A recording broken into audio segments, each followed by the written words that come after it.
Hello guys, how are you. So let's start with today's topic. तो आज हम बात करेंगे गठिया के बारे में, ठीक है। जिसको आम भाषा में कहो तो गठिया भी बोल सकते हैं, आम वात बोल सकते हैं, वात बोल सकते हैं, या तो फिर रोमोटाइज अर्थराइटिस भी बोलते हैं, ठीक है। जो कि जनरली मोस्टली आजकल लोगों में पाया जा रहा है, बहुत से लोगों में पाया जा रहा है, ठीक है। तो ये क्यों होता है इसका रीज़न क्या है? पहला तो इसका रूट कॉज जो है वो देखा जाए तो इसमें आपको ऑटो इम्यून डिसीज ही है, ठीक है। जिनको भी ऑटो इम्यूनिटी है, जिनकी ऑटो इम्यूनिटी कॉम्प्रोमाइज़ है, ठीक है, एंटीबॉडीज़ जो है, जैसे कि थायराइड में मैंने बताया था कि एंटी टीपीओ आपके बढ़ते हैं, बड़े रहते हैं, तो उनको फिर लाइफ टाइम टैबलेट लेनी पड़ती है थायराइड की, और उसका कोई इलाज नहीं होता। एलोपैथी के पास तो वैसे भी कोई ट्रीटमेंट है ही नहीं किसी चीज़ का, उनको सिर्फ सप्रेस करना आता है, ठीक है। तो जिस तरह से ऑटो इम्यून डिसीज में आपको थायराइड होता है ना, सिलिक डिसीज होता है, थायराइड होता है, और आपको रूमेटाइड अर्थराइटिस भी होता है, ठीक है। तो ये जो गठिया जो बोलते हैं इसे, इसको आपको कैसे हैंडल करना है, मतलब कैसे आप इसको क्योर कर सकते हो। तो पहले तो क्या करना है आपको, जो कि मैंने थायराइड के बारे में आपको बताया था कि आप एंटीबॉडीज जो बढ़े हुए हैं थायराइड के, या ऑटो इम्यून डिसीज जो कि आपकी ऑटो इम्यूनिटी कॉम्प्रोमाइज़ है, तो आपको करना क्या है। पहले तो आपको मैंने जैसे बताया था थायराइड में आपको पंचकर्म की तरफ जाना चाहिए सबसे पहले, ठीक है।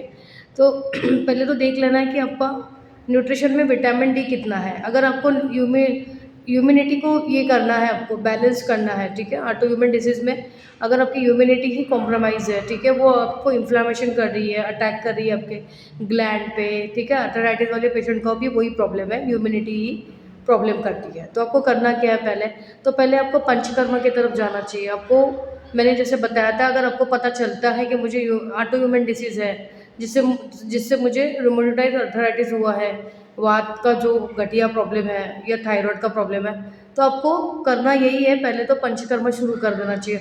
आप जितना कर सको, ठीक है। पंचकर्मा में आपको स्टीम और अभ्यंग लेना है, ठीक है। स्टीम और मसाज, जिसको अभ्यंग कहते हैं।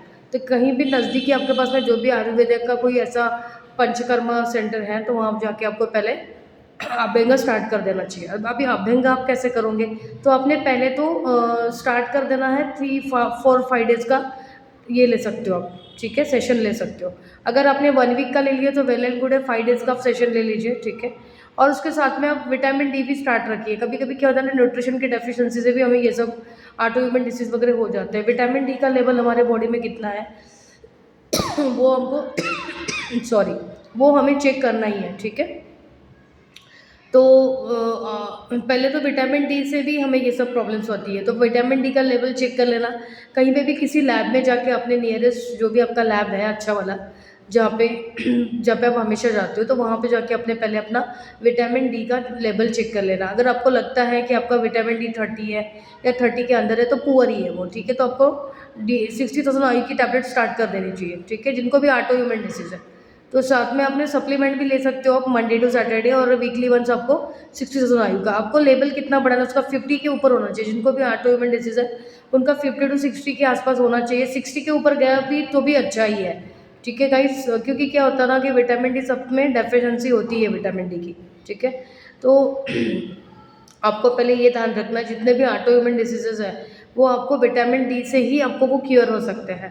अगर विटामिन डी का लेवल आपने बढ़ा लिया, तो आपका इम्यूनिटी जो है, वो जो कॉम्प्रोमाइज़ हुई है, वो लेवल में आ जाएगी। ऑटोमेटिकली आपके एंटीबॉडीज़ जो है, आपकी जो इम्यूनिटी है, वो नॉर्मल होना शुरू हो जाएंगी, ठीक है। तो उसका रेंज क्या है, जैसे अभी अगर हाइपोथायरॉयडिज्म है किसी को, ठीक है, तो हाइपोथायरॉयडिज्म में अगर उनका हाशिमोटो थायराइड है उन्हें, जिसको कि ऑटो इम्यून डिसीज कहते हैं, तो उसका लेवल कैसे होगा, उनका एंटीबॉडीज कितना निकलेगा, एंटी टीपीओ वो निकलेगा 100 निकलेगा, किसी का 200 निकलेगा, किसी का 1000 रहेगा। अगर सालों साल टैबलेट खा रहे हैं एलोपैथिक के, 1000 के ऊपर भी होगा, ठीक है। लेकिन लैब शो नहीं करता है, लैब में आपको क्या शो करेंगे, 1000 ही करेगा, ठीक है। लेकिन वो 2000 3000 ऐसे भी होते हैं, ठीक है। लेकिन लैब में आपको लास्ट रेंज जो है वो 1000 तक आती है, 1000 के ऊपर नहीं आती है, 1000-1200 ऐसे।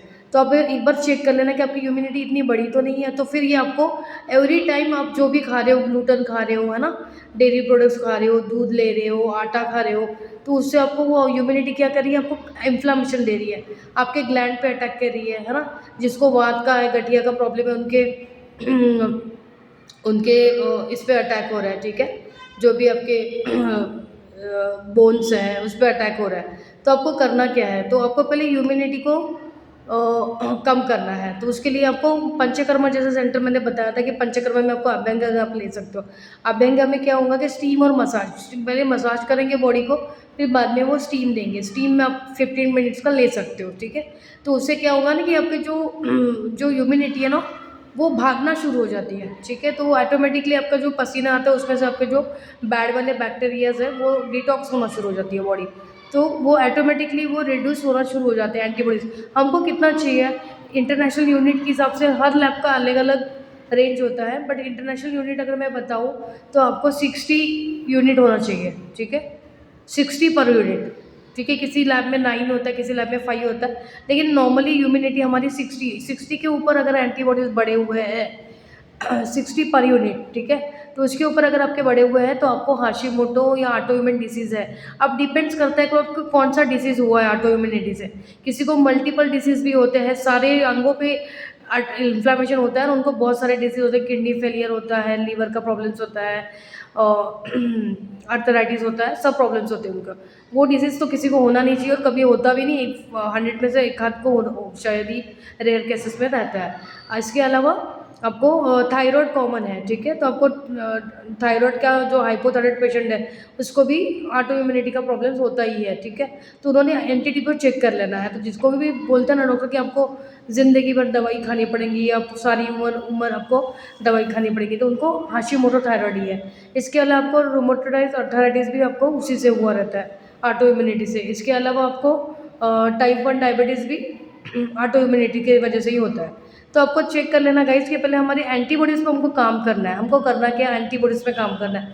तो एंटीबॉडीज़ पे आप कैसे काम करोगे, आपको पहले तो लेना है विटामिन डी, वो रेंज आपको चेक कर लेना है। कभी-कभी क्या होता है ना कि हमको ही हमारा डॉक्टर बनना पड़ता है, क्योंकि कुछ ऐसी बीमारियाँ हैं जो 90% एलोपैथिक वालों के पास कोई ट्रीटमेंट नहीं है, ठीक है। तो एलोपैथिक वाले करते क्या, हमें ऐसी सप्रेस ह्यूमनी सप्रेशन की टैबलेट देते रहता है, ठीक है, जो कि उसको स्टेरॉइड कहते हैं, जो हमारे हेल्थ के लिए और ख़राब होता है, ठीक है। तो ह्यूमनो सप्रेशन की टैबलेट आपको नहीं लेनी है, आपको नेचुरल थेरेपी पे जाना है। आपको पंचकर्मा ज्वाइन करना है, किसी नियरेस्ट पंचकर्मा आयुर्वेदिक पंचकर्मा को आप गूगल में सर्च कर लो, आपको नहीं पता होगा, आप वहाँ पे स्टीम और अभ्यंग लेना शुरू कर दीजिए। ऑटोमेटिकली आपका जैसे ही आपका 5-6 दिन हो जाएगा तो आप ऐसे ब्रेक दे दे के करना शुरू कर दीजिए, ठीक है। जैसे अपने 5 दिन का 6 दिन का एक थेरेपी ले ली, उसके बाद में फिर से अपने 2 महीने के बाद में 1 महीने के बाद फिर से आप कर सकते हो। ऐसे आपको ह्यूमिनिटी को आपको कम करना है। जैसे आपकी ह्यूमिनिटी नॉर्मल होना शुरू हो जाएंगी ना, 100 है तो आपको 60 होना चाहिए, ठीक है। तो जैसे ही आपकी ह्यूमिनिटी रेगुलर मतलब ह्यूमिडिटी आपके जो है जो कॉम्प्रोमाइज़ है वो ठीक होना शुरू हो जाएंगी, कम होना शुरू हो जाएंगी बॉडी से, तो आपका जैसे जो डिसीज़ है उसमें भी आपको रिलीफ हो जाएगा। मतलब वो रूट कॉज है आपका कि हमको जड़ से कैसे ख़त्म करना है, ठीक है। तो रूमेटॉइड अर्थराइटिस का भी वही प्रॉब्लम है कि आपको ह्यूमिडिटी आपकी कॉम्प्रोमाइज़ है, तो आपको उस पर काम करना है। तो पहले तो आपको व्हीट फ्लोर छोड़ देना है, बिल्कुल भी ग्लूटेन खाना नहीं है हमको, बाजरा ज्वार जौ आटे पे आ जाना है। तो उससे क्या होगा कि आपका इन्फ्लामेशन नहीं करेगा, ठीक है, आपकी बॉडी में इन्फ्लामेशन नहीं होगा डेली, और आप इन्फ्लेमेशन नहीं होगा तो आपकी ह्यूमिनिटी कॉम्प्रोमाइज़ नहीं रहेगी, ठीक है। ये करना है आपको। और दूसरी बात, आपको पंचकर्मा करना है, अभ्यंग करना है। तीसरा क्या है, तीसरा आपको सनलाइट पे आप बैठ सकते हो, या तो आप डेली 6 to 9 के बीच में, अर्ली मॉर्निंग 6 to 9 के बीच में आपको सनलाइट लेना है। अब सनलाइट मोस्टली क्या होता है ना कि बहुत से लोग नहीं ले पाते, कभी किसी के छत पे धूप आती है तो पूरी तरह से वो ले नहीं पाते सनलाइट। सिर्फ हाथों पे नहीं लेना, आपको पूरे पीठ पे, पेट पे, सब इस पे सनलाइट होना चाहिए, जो कि लेडीज़ नहीं ले पाते, ठीक है। तो उसका बेस्ट ऑप्शन है कि आप सनलाइट पे थोड़ा बैठ सको तो बैठ जाओ, अदरवाइज आप टैबलेट पे चले जाओ। 60,000 आयु की आपको टैबलेट लेना है, जिनको भी ऑटो इम्यून डिसीज़ है। ऑटो इम्यूनिटी अगर आपको कम करना है ना गाइस, तो सबसे बेस्ट है सोर्स विटामिन डी का, जो कि विटामिन डी से आपको ह्यूमिनिटी आपकी कम होना शुरू हो जाती है, जिनकी भी बढ़ी हुई है, ठीक है। तो उसी से आपको डिसीज़ आए हुए हैं, ठीक है। तो ह्यूमिनिटी मैंने बताया आपको, जैसे कि थायराइड का एंटी-टीपी हो तो कितना होना चाहिए, 60 पर यूनिट। अगर रूमेटॉइड अर्थराइटिस का मुझे पता नहीं, आप चेक कर लेना, लेकिन ह्यूमिनिटी जो है वो लैब में आपको पता चल जाएगा, उसका रेफरेंस दिया रहता है कि लैब में आप एक बार चेक कर लेना कि आपकी ह्यूमिनिटी कितनी है, ठीक है। तो फिर ऐसे कम होना शुरू हो जाती है और आपका डिसीज़ क्योर होना शुरू हो जाता है। तो ठीक है गाइस, तो आपको उसके अलावा वात वालों को, गठिया वालों को और क्या क्या ऐसा है जो नहीं खाना चाहिए डाइट में।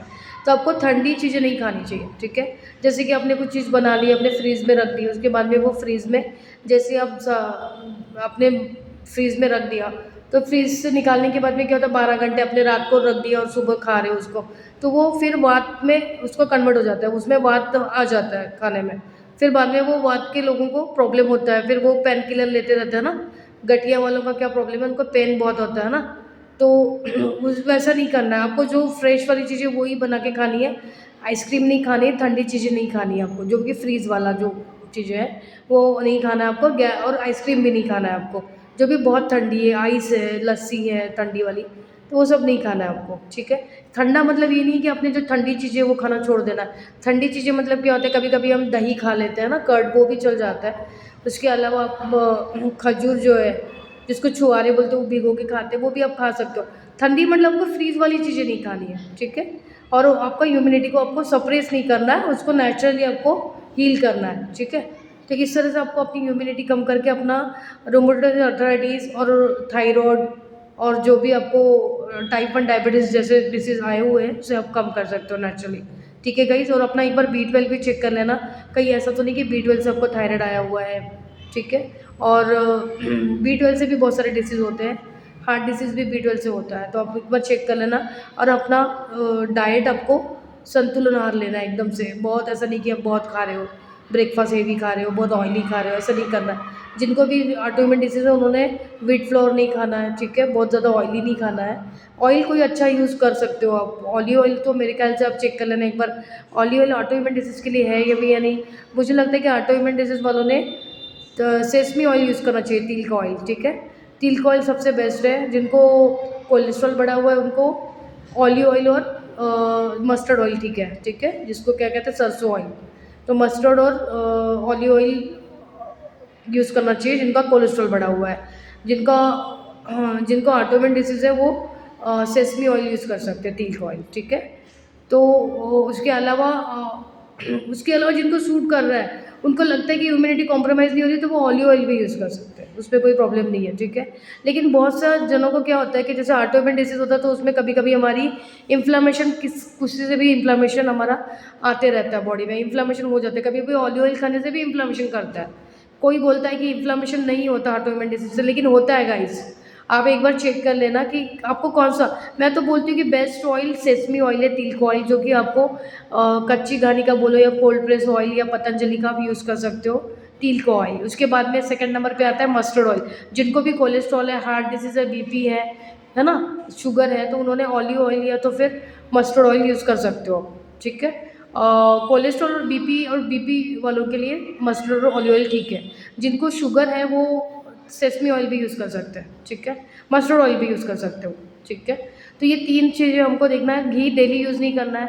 बहुत से लोग कहते हैं कि घी खाने से हमारा ये चला गया, ऐसा नहीं होता है। देखो, सैचुरेटेड फैट आप ज़्यादा नहीं खा सकते हो, ठीक है। ज़्यादा सैचुरेटेड फैट खाओगे तो क्या होगा, आपको ऑटो इम्यूनिटी बढ़ेगी, आपका फेट ओबेसिटी हो जाएगी, है ना, फैट भी आपका बढ़ेगा। तो घी हमको एक लिमिट के ऊपर ही नहीं खाना है। अगर जिसको कोई भी डिसीज़ नहीं है वो 2 स्पून खा सकते हैं डेली, 2 टेबलस्पून आप घी खा सकते हो, ठीक है गाइस। तो इस तरह से हमारा डाइट हमें रखना है। खाने में मैंने बताया था आपको कि स्प्राउट्स खाना है, पोटैटो खाना है। जिनको भी ऑटो इम्यून डिसीज़ है, थायराइड है ना, अर्थराइटिस है, वात है, गठिया का रोग है, तो उन्हें एक आलू तो खाना है डेली, पोटैटो, जिसमें हमको आयोडीन मिल सके, है ना। ड्राई फ्रूट्स खाना है आपको, ड्राई फ्रूट्स में काजू नहीं खाना है हमको, जैसे कि कैश्यू जिसको बोलते हैं, वो हमको नहीं खाना है। बाकी आप खा सकते हैं। कॉफ़ी का यूज़ नहीं करना है। जिनको भी ऑटो इम्यून डिसीज़ है उनके लिए टी, चाहे वो वात का रोग हो, गठिया हो या फिर थायराइड हो, ठीक है। जिनको ऑटो इम्यूनिटी है उन्होंने टी छोड़ देना है, क्योंकि टी में भी आपका मिल्क इंक्लूड रहता है और मिल्क से हमको इन्फ्लेमेशन होनी ही होनी है, ठीक है।